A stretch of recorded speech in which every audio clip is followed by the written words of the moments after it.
헛똑똑 잡학 아카이브 10분이면 구조가 보입니다. 요즘 K-샤머니즘, 그러니까 한국 무속에 대한 이야기가 정말 뜨겁죠? 오늘 바로 그 열풍의 실체를 속속들이 파헤쳐 보겠습니다. 아니, 전 세계가 진짜로 한국 무당에 빠져들고 있는 걸까요? 뭐 일본 부자들이 줄 서서 한국 무당을 찾는다부터 서울에 오면 사주 보는 게 필수 코스다. 심지어 미국에서도 K-무속이 엄청 힙하다는 소문까지. 정말 별의별 얘기가 다 들리잖아요. 과연 이게 어디까지가 진짜고 어디부터가 그냥 소문일까요? 자, 그래서 오늘은요, 그냥 와, 대단하다, 아니면 이게 뭐야, 이런 감정적인 반응은 잠시 접어두고요, 한번 제대로 팩트체크를 해보자는 겁니다.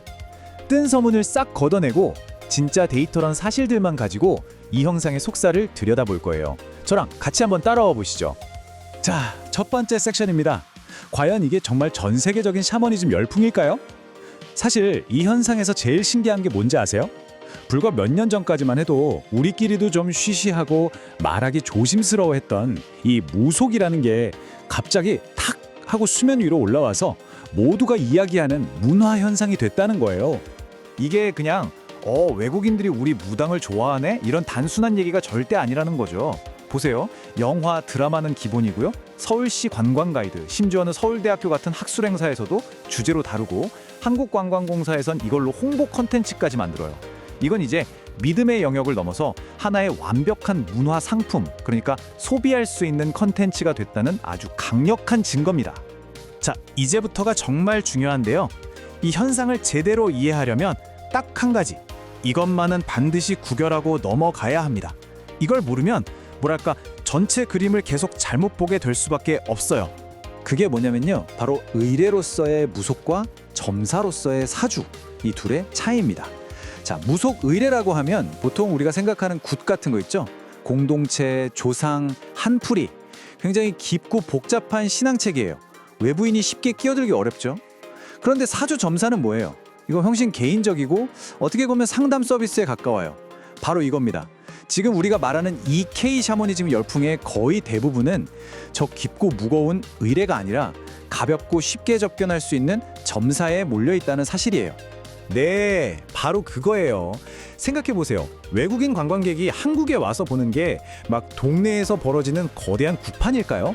아니죠. 홍대나 명동에 있는 사주 카페잖아요. 심지어 서울시에서 공식적으로 내놓는 영문 가이드를 보세요.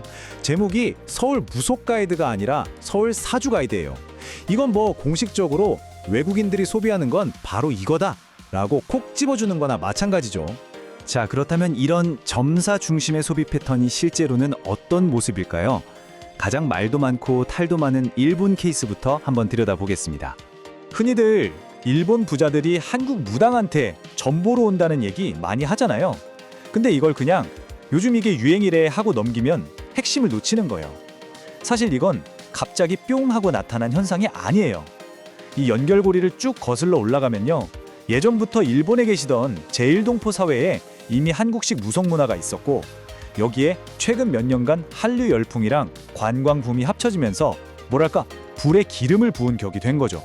그러니까 핵심은 이거예요. 일본 사람들이 무슨 종교를 바꾸려고 한국 무속을 찾는 게 아니라는 겁니다. 그냥 쇼핑하고 맛집 가는 것처럼 관광 코스에 쉽게 추가할 수 있는 하나의 체험 상품, 상담 서비스로 소비하고 있다는 거죠. 훨씬 더 가볍고 현실적이고 또 상업적인 접근인 셈입니다. 자, 그럼 이번엔 바다 건너 미국으로 가보겠습니다. 그런데 여기는요, 이야기가 정말 180도 달라집니다. 완전히 다른 세상이에요. 방금 우리가 본 일본이 개인적인 서비스를 돈 주고 사는 시장이었잖아요. 그런데 미국은 완전 달라요. 미국에서 K-샤머니즘은요, 돈 주고 사는 서비스가 아니라 분석하고 감상하고 토론하는 예술 작품이나 문화적 오브제 같은 취급을 받습니다. 정말 재밌는 차이점 아닌가요? 이런 현상을 설명하는 개념이 바로 문화적 번역인데요. 이게 뭐냐면요, 있는 그대로의 무속을 받아들이는 게 아니라 자신들한테 익숙한 틀, 그러니까 예술, 공연, 학문 같은 틀 안에 넣어서 재해석하고 이해한다는 뜻이에요. 일종의 필터를 거쳐서 보는 거죠. 여기에 나오는 예시들을 보면 딱 감이 오죠. 뉴욕 한국문화원에서 굿 공연이 열리고 미술관에서 샤머니즘을 주제로 전시를 해요. 그러니까 미국에서는 어디 점집이 용하더라 이런 얘기가 아니라 아주 세련된 예술이나 담론의 형태로 소비되고 있다는 겁니다. 완전히 격이 다르죠. 자, 이 표를 보시면 두 나라의 차이가 그냥 한눈에 딱 들어오죠. 일본은 뭐다? 서비스이자 체험이다. 소비 방식은 돈을 내고 상담하는 거래적 방식이고요. 반면에 미국은 예술이자 공연입니다. 소비 방식도 그걸 보고 해석하는 해석적 방식이죠. 똑같은 K 샤머니즘인데 이렇게나 다른 얼굴로 세계에 알려지고 있는 겁니다.